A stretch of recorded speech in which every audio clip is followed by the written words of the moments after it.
What is hospice? It's a service for the terminally ill. Well, it could be a couple of different things. It can be the physical building, or it can be the concept. Well, to me, hospice is a place where people can go to die with dignity, where they don't have to be surrounded in a hospital with a sterile environment, where their family and friends can go and say goodbye to them in peace and comfort. Hospice care has been around a long time, but we're experiencing a bit of a hospice renaissance right now. Hospice care is fully family encompassing. Hospices are places where people go to live rather than to die. They're places of human connection and compassion. Well, Melissa, thanks so much for being here today. We're glad you're here to help us with the show. Thank you, James. We're happy to be here today. Could you, in a very succinct way, tell us what is a hospice? A hospice is a home away from home for our community members to come and experience end-of-life care. So can you explain to us, what is end-of-life care? End-of-life care is used really synonymously with palliative care. So it is care that people experience at the end of their life for, say, pain and symptom management. Okay. So if people have the idea of a room full of beeping machines and tubes and IVs and things like that, that's not what you're talking about. No, it's comfort care. If they're experiencing pain, our nurses and physicians direct their expertise at alleviating their pain, and that doesn't mean tubes and IV poles and things like that.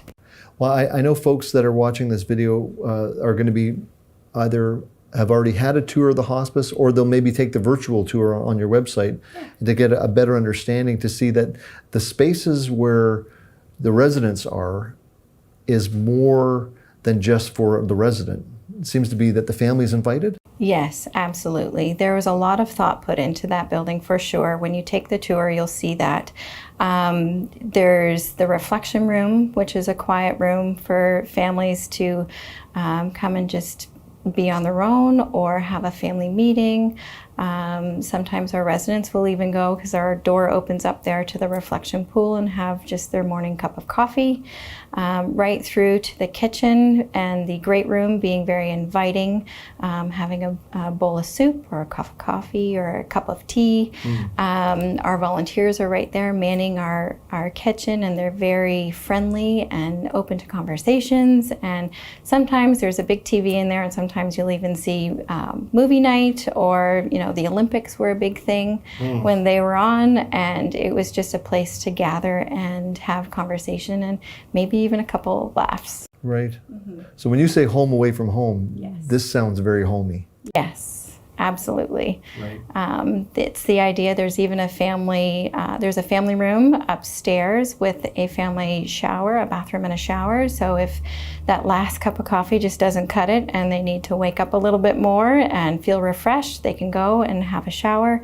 The toiletries are even there, right down to the towels. So we have a lot of people come in and say, I wasn't prepared for that. I don't have a change of clothes or whatever it was, or their toothbrush. It's okay, here you are. Right. Please go refresh yourself so you feel better. It sounds like almost in every category, what you're describing is like 5-star care. We hope so. Yeah. That's the goal. Right. Well, have you found in your experience working at the hospice, dealing with families, that you're sometimes spending some time dispelling misunderstandings about the hospice? Yes. But can you explain a couple? So some people, or a lot of people actually think, that's a place to die. It's doom and gloom. You go there and it's to take your last breaths and that's it. When actually there's a lot of life in hospice, and it's about living your last days there. And the key being, within reason of whatever, whoever's abilities, or whatever their abilities are, I should say. And we compromise. So like those movie nights, if they need a family movie night, whether it's in their own private room, we can, we've put put two beds together so they can lay across them and cuddle, or in the great room in theater style with the rows of chairs and the popcorn and the whole bit. Whichever it is, it's about living. So even the courtyard, which our hospice surrounds, there's a courtyard right in the middle. And it's about going outside and just taking in the fresh air and the sunshine and having those mindful moments and enjoying life and nature around us. That's beautiful. That's beautiful. I've had several folks that I know personally have been residents there, and there seems to be this theme, people saying or embracing this idea of saying, I didn't come here to die, I came here to live. Yes. And of course, we know what happens, that people often are in the last stage, and then death is involved, and we all are terrified of death, but the idea that the care is far beyond minimal. Mm-hmm.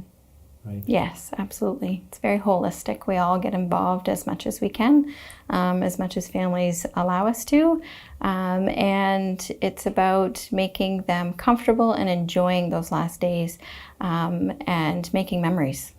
Well, I personally have seen this dynamic many times where there's an exchange of custody in many ways. There's a family is moving from hospice to our care.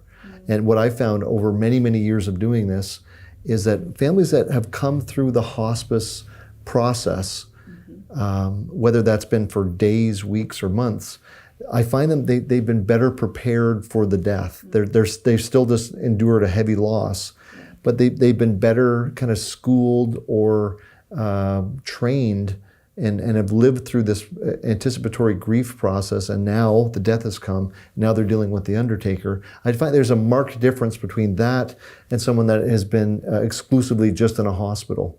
Have you heard of things like that? I have, actually. The anticipatory grief really is to prepare ourselves. Sure. And it's a whole process. It's not just one conversation of, what do you want to happen after you die? It's, conversations of making memories and reminiscing and being able to say goodbye and maybe hold their hand during their last breaths and just be present. And that can better prepare ourselves to grieve afterwards. Yes, it's still a shock. Sure. When a person dies, the family members still go through that shock.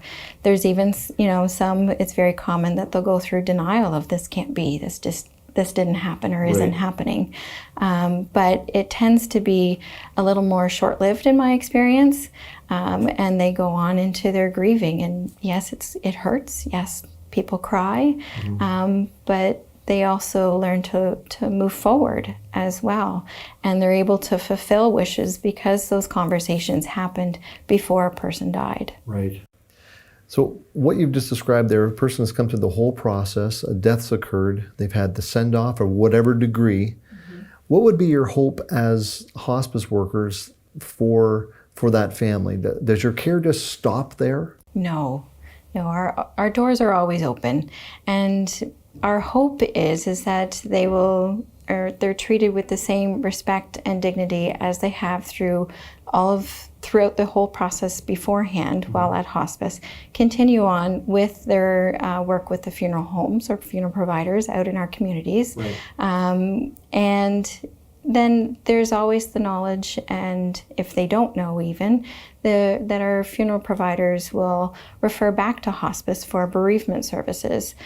We do have an outreach program now that offers one-to-one bereavement counseling.